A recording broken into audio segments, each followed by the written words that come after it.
In this video, we have yet another Jamb question on change of subject formula, and we are asked to find L from this formula that is given. So for more on this topic, you need to subscribe to this channel. Solution.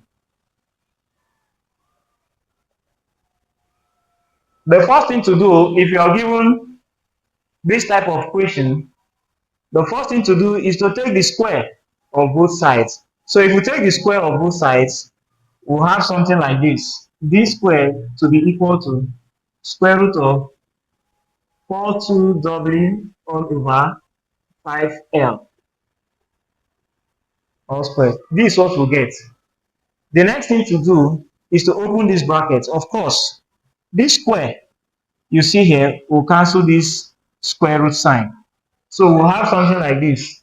D squared to be equal to, we can write it as 42W all over 5L.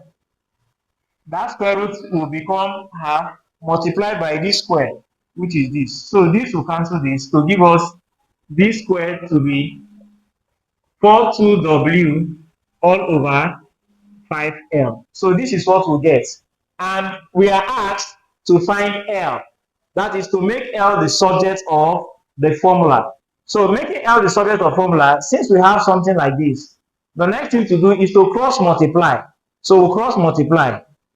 If we cross multiply, we'll have b squared 5L to be equal to 42W.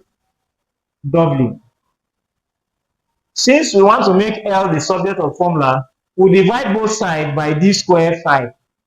So we have d squared 5L all over b squared 5 to be equal to 42W all over d squared 5.